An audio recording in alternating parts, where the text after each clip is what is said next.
Soy vigilante nocturno desde hace 10 años. He cerrado estaciones con huelga, con tormenta y con cortes eléctricos. Y nunca me he dejado impresionar por un pasillo vacío. Pero hoy voy a contarte por qué. Si alguna vez haces guardia en un lugar como este, no debes mirar demasiado tiempo el reloj central cuando marca las 3:17. Creerás que se ha parado. No es eso. Es que la estación te está mirando a ti. Antes de seguir, necesito pedirte algo que no suelo pedir y que aquí tiene sentido. Suscríbete ahora mismo, no por rutina, ni porque yo lo diga, sino porque te da acceso real a un archivo de guardias imposibles, relatos documentados, más intensos y reveladores de los que vas a encontrar en cualquier otra parte. Historias que recogemos de profesionales que han aprendido a sobrevivir, obedeciendo normas que nadie más conoce.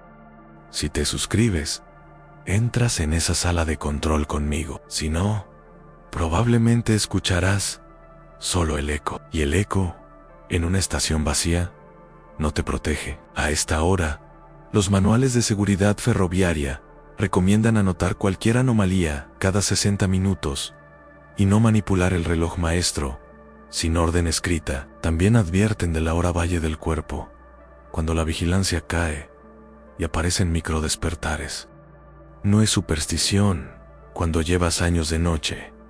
Sabes que lo más peligroso no es la oscuridad, sino creer que te la sabes. Por eso empecé este turno haciéndolo de siempre, en fichaje biométrico en la garita, linterna cargada, emisora con prueba de voz, parte de incidencias limpio todo en regla, salvo un detalle que no debería haber estado allí. La taquilla número 12 tenía la puerta recién pintada. No figuraba en ningún parte de mantenimiento y aún así brillaba como si la hubieran lacado esa misma tarde. El resto estaban opacas, con abollones viejos, etiquetas medio arrancadas. La 12. No, la 12 parecía nueva y al acercarme, Note, Analor, dulce, como barniz, con un fondo de papel quemado. Tomé una foto para el registro, hice zoom y me fijé en una cosa que no había visto nunca en esta estación. En la esquina inferior, grabado a punzón, un triángulo con una muesca. Eso, para mí, es una señal, y te prometo que dentro de unos minutos entenderás por qué ese símbolo me obligó a revisar todo el protocolo. El altavoz del andén 3 soltó una respiración corta metálica, como si alguien hubiera cubierto el micrófono con la mano. No hay personal de megafonía por la noche. Las locuciones quedan en automático y a esta hora están mudas. Me quedé quieto, linterna baja, y usé el procedimiento en 3 pasos hacia atrás, espalda al muro, foco al suelo, para no cegarme si algo se mueve delante. Es lo que nos enseñan para no proyectar sombras que no son nuestras. Respiración lejana en altavoz. La escuchaste, ¿verdad? Yo también. Y nada descuadra más que un sonido familiar en un lugar donde no debería existir. Abrí el libro de guardia en la mesa de mármol, ese que heredas de otros vigilantes que ya no están, y bajo el parte de incidencias vi una hoja doblada en 4, papel de ticket térmico como los que salen de una antigua máquina de billetes. Lo desplegué con cuidado, sin tocarlo con los dedos. Usé la tarjeta de acceso como espátula. Otra cosa que aprendes. Y leí la primera línea en tinta vieja. Nunca uses la taquilla número 2. Me detuve ahí, no por miedo, sino por respeto. Las estaciones acumulan instrucciones invisibles que no están en ningún manual. Algunas salvan vidas, otras te las cobran después. Pensé que era una broma pesada, un resto de superstición de algún compañero. Pero si hubiera sido una broma, no habría un detalle tan meticuloso en el reverso en la hora, las 3:17 escrita 3 veces, y, debajo, una flecha apuntando al reloj del vestíbulo. Volví la vista y comprobé que el minutero no existía, que era solo la sombra del minutero, proyectada desde ningún sitio. No debería haber sombra sin objeto. No debería, y sin embargo, ahí estaba, alineada con la muesca del triángulo grabado en la puerta de la 12 Annie. Cuando dos imposibles se miran, yo obedezco el tercero a registrar, no improvisar. Sé que ahora mismo estarás pensando que exagero, que un reloj parado y una taquilla pintada no justifican un protocolo extraordinario. Yo también lo creía las primeras veces, hasta que vi lo que ocurre cuando alguien decide comprobar por sí mismo que las reglas no son para él. En 3 minutos comprenderás por qué existe esa primera norma. No is moralina, es estadística de supervivencia. Antes de entrar en materia, te invito a que me digas desde dónde estás viendo esto. ¿De qué país y de qué ciudad estás escuchando esta guardia? Déjalo escrito abajo. Voy a leer todos los comentarios, uno por uno. Me sirve para trazar un mapa de quienes estáis despiertos a estas horas, para saber si alguien más oyó respirar a través de un altavoz apagado, y porque, te lo aseguro, esta historia cambia cuando te das cuenta de que no la escuchas solo. Aquí dentro, nadie está realmente solo, y eso, en una estación fantasma, es justamente el problema. La primera vez que recorrí aquel pasillo pensé que la arquitectura tenía algo fuera de lugar, como si las paredes hubieran sido levantadas deprisa, sin respetar el mismo plano del resto del edificio. Yo soy vigilante nocturno desde hace 12 años, y puedo decir que la irregularidad en un muro no suele ser nada extraño. En reformas mal hechas, tuberías ocultas. Sin embargo, esa noche, cada irregularidad parecía diseñada para que mi linterna no alcanzara nunca el final. Me llamo Manuel Ortega, 44 años, antiguo operario de mantenimiento, reconvertido en guardia de seguridad. Durante el día reparo cerraduras y persianas averiadas. Por la noche, vigilo edificios que casi nadie recuerda que existen. Acepté este turno porque necesitaba horas extras. Desde el accidente de mi hermano menor, he sentido que debo cubrir un hueco que no se cierra nunca. Tal vez por eso acepto trabajos que otros rechazarían.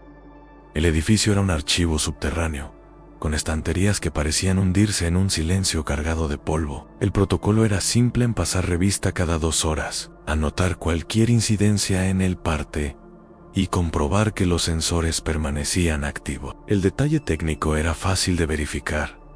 En cada pasillo tenía un detector que parpadeaba en verde, salvo uno, el más cercano a la puerta blindada del sótano, donde la luz titilaba con un leve retraso. Fue allí donde encontré las normas, pegadas en una hoja amarillenta dentro de una taquilla olvidada. No estaban firmadas por nadie, solo un encabezado: turno nocturno, obligatorio cumplir. La primera decía: 1. Nunca mires el reloj de pared después de la medianoche. No marca tu tiempo, sino el de otro. La segunda: 2.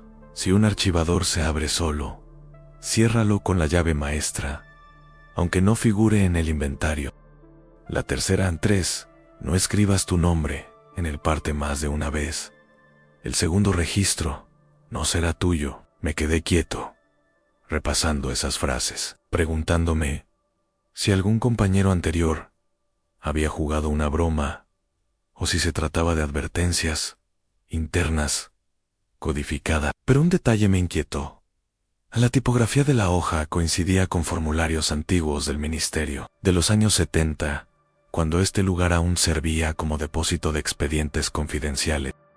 Nadie de mi plantilla actual tenía acceso a esa impresora, ni a ese tipo de papel. La linterna se me resbaló un instante. Golpeó contra el suelo y el eco metálico rebotó demasiado lento, como si las paredes hubieran tardado en devolver el sonido.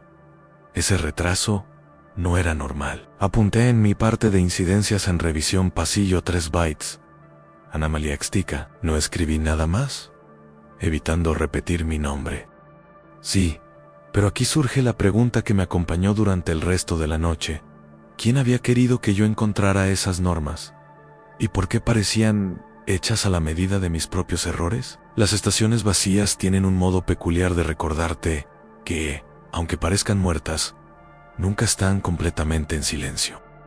Al avanzar por el pasillo lateral, donde los cables colgaban como raíces de un árbol invertido, descubrí que cada paso resonaba distinto como si el suelo absorbiera la pisada y la devolviera con un retardo de medio segundo. Esa anomalía no era acústica, era espacial. El mapa que llevaba en la libreta indicaba un recorrido de 50 metros hasta el túnel de servicio. Sin embargo, al medir la distancia con mi propio paso, algo que hago siempre, por costumbre profesional, comprobé que había caminado casi 80 y aún no había alcanzado el giro final. Los túneles antiguos de ferrocarril tienen esa cualidad liminal. Fueron construidos sobre planos que se modificaban cada década, con secciones clausuradas y retomadas según la inversión del ministerio. Eso explica pasadizos que terminan en muros de hormigón sin sentido, o escaleras que descienden para regresar al mismo nivel. Lo que vi aquella noche, sin embargo, no tenía justificación arquitectónica. Una escalera metálica descendía hasta el andén 3, pero al bajar los 17 peldaños, volví a salir en Explicable Cement, al mismo punto de partida. Revisé 2 veces el número pintado en la pared, era el mismo. Los relojes de pulsera suelen equivocarse, pero las escaleras no deberían hacerlo. La sensación física fue clara, un ligero vértigo, como si hubiese dado una vuelta completa sin moverme. En la formación en seguridad, nos explican que el cerebro, bajo condiciones de fatiga nocturna, puede generar ilusiones espaciales. Se les llama microalucinaciones hipnagógicas, pequeñas trampas del sueño en vigilia. Pero lo que yo tenía en las manos era a prueba material no, un billete arrugado que encontré en el suelo. Al repetir el recorrido, era de la misma serie que el que había guardado en mi bolsillo al inicio del turno, solo que este tenía una marca triangular en la esquina, idéntica a la de la taquilla número 12. Guardé ambos billetes en la funda transparente del parte de incidencias, junto al bolígrafo, y sentí un malestar inmediato, como si alguien hubiera decidido que debía coleccionar objetos imposibles, pruebas que no podrían presentarse en un informe oficial porque nadie las tomaría en serio. El olor en ese tramo de pasillo era dulzón, barniz mezclado con polvo quemado, un rastro persistente que coincidía con el de la taquilla. Todo parecía formar parte de una cadena lógica en símbolo. Billete, repetición. En los sueños, los patrones son advertencias. En el trabajo real, también lo son. Cuando alcancé por fin el túnel de servicio, la linterna iluminó un archivador metálico con el cajón entreabierto. Recordé la segunda norma en sí. Un archivador se abre solo. Ciérralo con la llave maestra, aunque no figure en el inventario. Saqué el manojo de llaves. Encajé la que no debería servir en ningún mueble moderno. Y sin embargo, giró con suavidad, cerrando el cajón con un clic que retumbó como un sello. Al levantar la vista, noté que la bombilla del techo oscilaba. No era la oscilación normal de un filamento viejo. Proyectaba sombras de estanterías que no estaban allí. Volví a notar en el parte en pasillo 3 bytes prolongado. Anómalo. Archivador cerrado con llave maestra. Se recomienda a inspección. Y aunque mi letra era firme, sentí la tentación de firmar de nuevo. No lo hice. Recordé la tercera regla. No escribas tu nombre en el parte más de una vez. El segundo registro no será tuyo. Ese detalle, tan absurdo, fue suficiente para que dejara el campo vacío. No quería que otra versión de mí mismo apareciera en el documento. El eco de mi respiración dentro del túnel sonó distinto al salir, como si alguien más hubiese estado copiando cada una de mis inhalaciones y devolviéndolas medio segundo después. Fue entonces cuando entendí que el recorrido no era una exploración rutinaria, sino una demostración calculada. El lugar quería mostrarme sus reglas y yo apenas había cruzado la primera puerta. Al regresar del túnel de servicio, con los 2 billetes imposibles guardados en la funda del parte, tuve la certeza de que alguien o algo me estaba empujando hacia una elección. El silencio de la estación se había vuelto más denso, cargado, como si la propia estructura esperara mi próximo movimiento. Fue entonces cuando escuché 3 golpes secos, perfectamente espaciados, que provenían de la puerta blindada del sótano. Esas puertas no se abren sin autorización ministerial. Están reforzadas para resistir incendios, explosiones y hasta intentos de sabotaje. Sin embargo, al acercarme, vi cómo el pestillo vibraba con cada golpe, como si del otro lado alguien esperara mi respuesta. La formación indica que, ante ruidos en áreas clausuradas, el vigilante debe informar y esperar refuerzos, pero yo sabía que a esa hora ningún refuerzo llegaría a la central de control nocturna. Está atendida por un único operador, que tarda al menos 40 minutos en enviar una patrulla. Me quedé con la mano en el llavero, temblando entre dos opciones. Si abría, desobedecía la norma implícita de no intervenir en áreas selladas. Si no abría, podía estar condenando a alguien atrapado. Esa era la naturaleza del dilema en humanidad contra protocolo. Un olor penetrante a hierro oxidado se filtraba por la rendija inferior de la puerta, mezclado con un calor seco que no correspondía a la temperatura ambiente.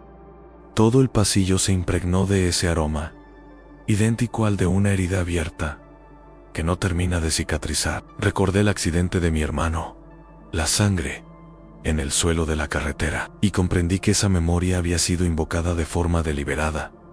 El lugar sabía qué imagen usar para presionarme. Toqué la chapa metálica con los nudillos y pregunté en voz baja quién estaba allí. Nadie, contestó. Solo un eco distante, como una voz repetida desde el fondo de un túnel, que devolvía mi propia pregunta. La tercera vez que dije ¿quién eres?, la respuesta fue un susurro calcado de mi voz. Ábreme. Ese fue el instante en que supe que no podía cumplir ninguna de las dos opciones sin pagar un precio. Si giraba la Dave, corría el riesgo de dejar entrar algo que imitaba mi propia voz. Si no lo hacía, tal vez abandonaba a una persona real que necesitaba auxilio. La responsabilidad se convirtió en un peso físico en el pecho, una presión que me obligaba a decidir rápido. Finalmente, di un paso atrás, levanté la linterna y apunté a la mirilla sellada. No vi nada, solo la oscuridad líquida, absoluta, que parecía absorber la luz en lugar de reflejarla. Cerré los ojos un instante, apreté el manojo de llaves y elegí no abrir. Fue una decisión consciente, técnica, alineada con el protocolo. Pero el costo fue inmediato.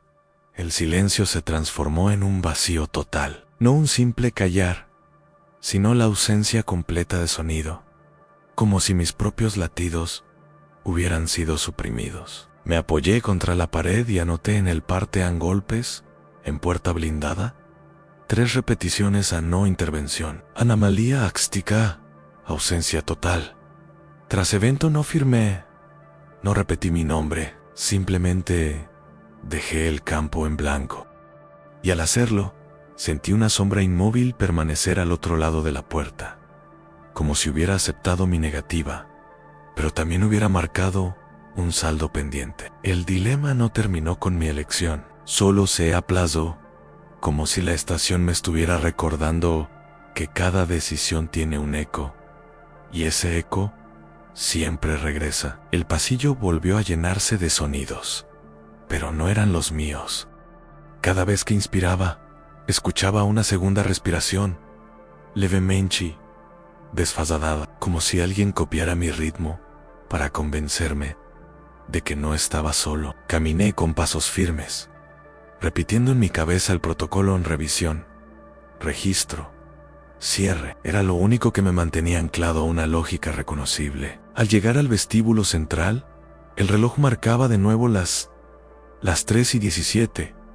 Había pasado casi media hora desde la anomalía en la puerta blindada, y sin embargo las agujas permanecían inmóviles. La primera regla prohibía mirar demasiado ese reloj después de medianoche. Yo trataba de obedecer, pero el ojo humano busca instintivamente referencias de tiempo, y esa referencia era la única visible. Entonces ocurrió algo que convirtió esa prohibición en una contradicción imposible.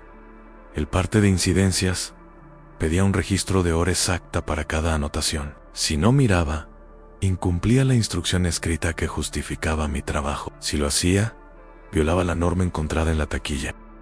2 mandatos incompatibles, enfrentados, exigiendo mi decisión. Y en un trabajo como este, cualquier incumplimiento deja huella. Me incliné sobre la mesa, la linterna apuntando al cuaderno, y escribí incidencia vestíbulo. Hora. Ahí me detuve. No podía poner las 3:17, porque era la misma que ya había registrado en el túnel. No podía inventar otra, porque eso sería alterar un documento oficial. La tensión me atenazó la mano, sudor resbalando entre los dedos, hasta que encontré un punto intermedio. Escribí.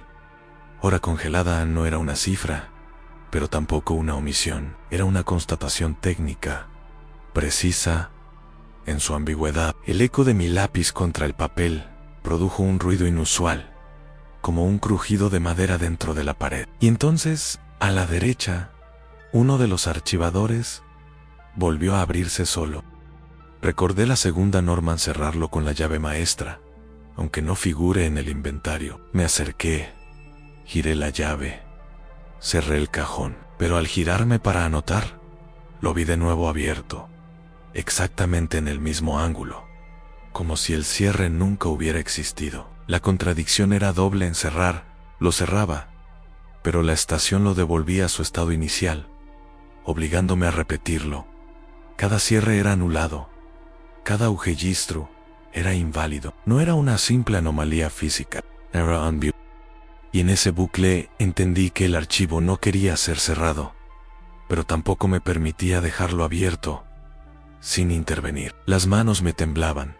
La formación nunca contempla escenarios así. Una norma contra otra, 2 exigencias opuestas, y en medio de ellas yo, reducido a una pieza descartable. Lo único que podía hacer era prolongar la acción, sin resolverla, encerrar y no registrar. Registrar, sin especificar, posponer la consecuencia. Pero sabía que no era más que una estrategia frágil. La estación estaba enseñándome que, al final, la contradicción siempre cobra su deuda. Mientras regresaba hacia el control, la respiración duplicada se aceleró, hasta sonar exactamente encima de mi oído izquierdo. No era eco, no era imaginación, era la prueba de que ya no estaba lidiando con un espacio físico, sino con un protocolo diseñado para quebrarme. Y cuando un protocolo se contradice, lo que está en juego no es el procedimiento, es la identidad de quien intenta obedecerlo. El aire del vestíbulo se había vuelto espeso, como si las paredes sudaran humedad. Sentí que el oxígeno no circulaba con normalidad, y que cada vez que intentaba llenar los pulmones, algo invisible me robaba la mitad del aire. Caminé hasta la galería lateral, donde los antiguos planos señalaban un acceso de mantenimiento. Allí encontré un detalle que no figuraba en ningún documento oficial: un banco de trabajo, cubierto de polvo, sobre el cual descansaban 3 archivadores idénticos, alineados con una precisión casi quirúrgica. Los abrí uno a uno esperando encontrar simples carpetas, amarillentos, restos de expedientes olvidados, pero en el primero descubrí papeles recientes, con fechas de apenas 2 semanas antes, todos firmados con mi nombre. No los recordaba haber escrito. Eran registros de incidencias calcados a los míos, pero con un matiz inquietante.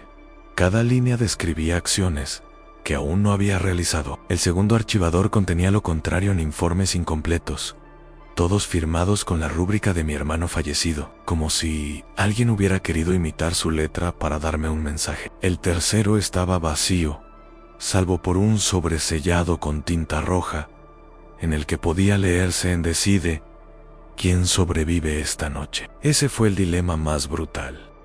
El lugar me obligaba a elegir entre aceptar mis propios informes falsificados, asumir la presencia de un muerto que hablaba con mi caligrafía, o abrir un sobre que claramente contenía la condena de alguien. La lógica profesional me decía que debía sellar los 3 archivadores, anotar el hallazgo y esperar, pero el instinto humano me gritaba que ignorar el sobre era imposible. El que diseña una trampa siempre deja un acceso directo a lo esencial. Me quedé largo rato con la mano sobre el papel rojo, sintiendo que ardía levemente bajo los dedos, como si una corriente eléctrica mínima lo atravesara. Al final, lo abrí. Dentro había una única hoja con una norma que no estaba en la lista inicial. Si oyes la voz de un familiar, no respondas. No es él. Pero si no respondes, no lo verás nunca más. El eco de esa contradicción me atravesó como una descarga. Era mi segunda gran elección en contestar y asumir el riesgo de hablar con algo que usaba la voz de mi hermano, o callar y aceptar su ausencia definitiva, como si el sueño me estuviera exigiendo revivir el duelo desde cero. En ese instante escuché su voz, nítida, surgida del pasillo ciego que llevaba al nivel inferior a Manuel. No me dejes aquí. El mismo timbre, la misma respiración entrecortada de aquella noche del accidente. El corazón me golpeaba contra el pecho y la linterna temblaba en mi mano. Tenía frente a mí la posibilidad imposible de rescatar lo que nunca pude salvar, pero también la certeza de que cada regla estaba diseñada para quebrarme en el punto exacto de mi herida. Respondí, contra toda lógica, apenas un susurro: estoy aquí. El pasillo devolvió un silencio absoluto, seguido de un golpe seco en la puerta blindada, el mismo que había escuchado antes. Anoté en el parte oída voz de familiar fallecido, se respondió. Y al escribirlo, la hoja del sobre rojo se deshizo entre mis dedos como ceniza húmeda, dejando un rastro oscuro que impregnó las yemas de mi mano. Ya no había marcha atrás. El dilema estaba resuelto, y la estación había cobrado su precio. El eco de mi propia voz aún resonaba en la memoria, cuando comprendí que la estación no reaccionaba al azar. No era una colección de anomalías dispersas. Cada regla, cada contradicción, cada dilema había sido calculado para dirigir mis pasos hacia un punto concreto. Lo noté al regresar al control central. El plano eléctrico del edificio, siempre iluminado en verde sobre la pantalla de supervisión, ahora mostraba un único pasillo resaltado en rojo, el mismo que llevaba a la sala de archivo profundo, oficialmente clausurada desde hace décadas. El aire olía a ozono, idéntico al de una tormenta eléctrica a punto de descargar. No había cables a la vista, pero la atmósfera vibraba con una estática imposible de ignorar. En la mesa del control encontré un cuaderno diferente, encuadernado en piel, sin sellos oficiales ni membretes. Dentro no había normas generales, sino informes de vigilancia escritos con letra de múltiples guardias, de turnos distintos y años distintos. Cada informe repetía el mismo patrón: hallazgo de reglas anónimas, contradicciones entre órdenes, dilemas vinculados a recuerdos personales. La firma final de cada entrada estaba siempre borrada, como si nadie hubiera sobrevivido a firmar en limpio. La conclusión era obvia y devastadora: no era yo el primero en enfrentar estas reglas. El archivo había funcionado durante décadas como un dispositivo que absorbía vigilantes, moldeaba sus culpas y los obligaba a tomar decisiones imposibles. No era un edificio al servicio del Estado, sino una maquinaria diseñada para observar la fragilidad humana, un laboratorio del miedo. En una de las últimas páginas, hallé una nota manuscrita que parecía dirigida a Mian. Cuando leas esto, sabrás que las reglas no son advertencias, son llaves. Cada dilema que resuelvas abre una puerta que otro cerró antes que tú. No te engages. No estás vigilando el archivo te está vigilando a ti. El escalofrío fue inmediato. Sentí que mi respiración duplicada, esa sombra sonora que me acompañaba desde el inicio, se colocaba ahora frente a mí. Y entendí que no era un eco, era la presencia de otro vigilante anterior, atrapado en el mismo bucle, repitiendo mis gestos con retraso, como si su destino fuera prolongar el mío. Las lámparas del vestíbulo parpadearon todas a la vez, sincronizadas con un pulso metálico que emergió desde el suelo. Cada destello revelaba figuras inmóviles en los pasillos laterales en siluetas oscuras, apenas perceptibles, que parecían observar sin avanzar. Cada una sostenía un parte de incidencias en la mano. Cada una esperaba que yo completara el mío para sustituirme. Ese fue el momento de la revelación. Las reglas no eran instrucciones de supervivencia, sino protocolos de reemplazo. Cada incumplimiento generaba un candidato descartado. Cada obediencia parcial prolongaba el juego. Y en el centro de todo, una pregunta que no podía evitar. ¿Cuántos Manuel Ortega había ya registrados en informes anteriores? ¿Cuántas voces susurraban desde detrás de esas puertas? La estación no era un lugar. Era un mecanismo de continuidad. Y yo acababa de convertirme en la pieza siguiente. El descubrimiento no dejaba espacio para dudas. Las normas no eran un mapa para salir con vida, sino un engranaje diseñado para perpetuar el turno eterno de los vigilantes. Sin embargo, había una grieta en el mecanismo, y la encontré al revisar de nuevo el parte de incidencia. En la página donde había escrito hora congelada, la tinta no se secó, permanecía húmeda, como si se negara a fijarse en el papel. La norma quebrada, la contradicción asumida, no cerraba el bucle, lo debilitaba. El golpe en la puerta blindada volvió a sonar, más intenso, acompañado de un temblor que recorrió el suelo hasta la sala de control. Me acerqué con la linterna y sentí el metal vibrar bajo mi mano. En ese instante comprendí que mi objetivo no era completar el informe, ni obedecer todas las reglas, era decidir si cedía a la maquinaria o si forzaba su colapso. Y para lograrlo, tenía que hacer lo contrario de lo que dictaban las normas. Giré la llave de seguridad de la puerta blindada, a pesar de la primera instrucción que prohibía abrirla durante el turno. La cerradura emitió un chasquido seco, y el aire cambió de densidad, como si toda la estación contuviera la respiración. Del otro lado no había oscuridad como esperaba, sino una sala blanca, iluminada con tubos fluorescentes que no parpadeaban. El contraste era brutal. Dentro había un escritorio idéntico al mío, con un parte de incidencias en blanco, y un reloj detenido en las 3:17 am, frente a la mesa. Sentado con la espalda recta, me esperaba otro vigilante. Tardé en reconocerlo porque la mente humana rechaza ciertas evidencias. Pero no había error. Era yo mismo, mis mismos rasgos, la misma cicatriz en la ceja, la misma expresión agotada de quien lleva demasiado tiempo obedeciendo. Me observó con calma, como si hubiera esperado exactamente ese momento. Su parte de incidencias estaba completo, lleno de anotaciones que coincidían palabra por palabra con las mías, salvo en el último registro, donde había escrito: sí, llegas hasta aquí, entienden tú. Eres la siguiente entrada.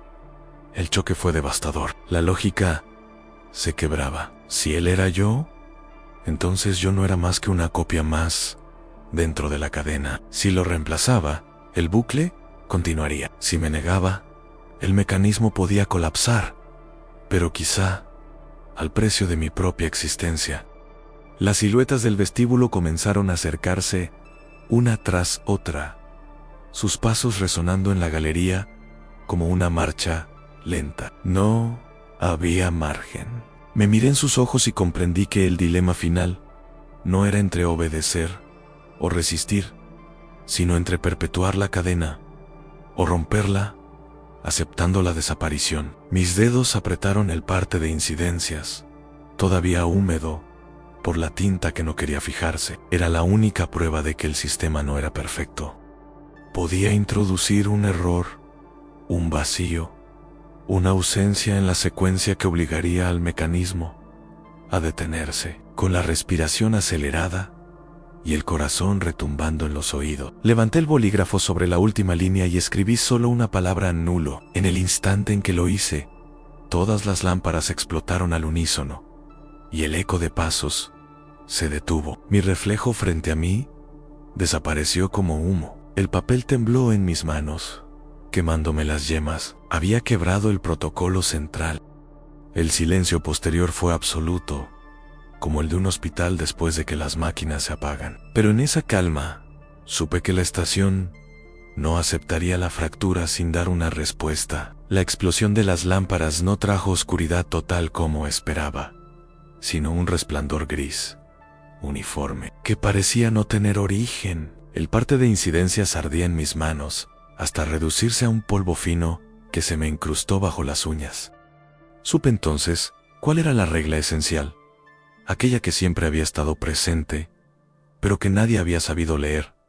No era obedecer, ni resistir, sino inscribir la anomalía. Solo al nombrar lo que no encajaba, al señalar lo que no debía existir, se abría la grieta en el mecanismo. Ese nulo fue mi llave, el símbolo que me había acompañado toda la noche. El reloj, detenido en las 3:17, ya no era una advertencia, sino representaba el instante en que el tiempo se había quebrado para mí.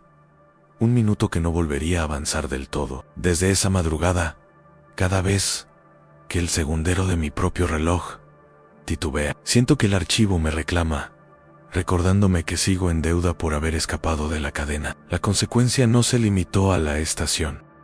Desde entonces no consigo dormir sin la luz encendida, y aún así, a menudo despierto en mitad de la noche con la impresión de que alguien más respira conmigo en la habitación. Montengoan Ritual.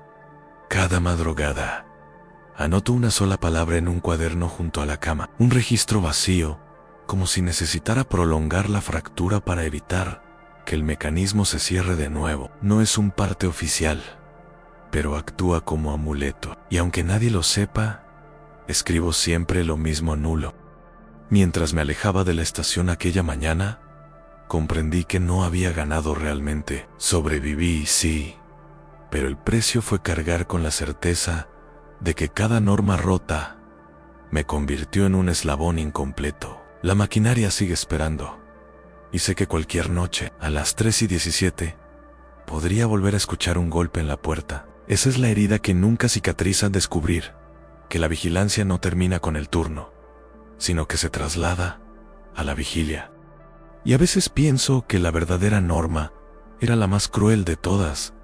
Una vez que entras en el archivo, nunca sales del todo. Si has llegado hasta aquí, entiendes que estas historias no se encuentran en manuales ni en informes oficiales. Son relatos que permanecen ocultos entre la supervivencia y el sueño, y que apenas unos pocos conocen. Suscribirte a este canal no es solo un gesto, es abrirte la puerta a episodios aún más intensos, análisis de pesadillas y estudios de supervivencia nocturna que no aparecen en ningún otro lugar. Estamos cerca de alcanzar una meta decisiva, y tu apoyo hará posible que nuevas historias inéditas sigan llegando. La pregunta ahora es inevitable. ¿Qué palabra escribirías tú para romper el bucle si la estación te obligara a elegir?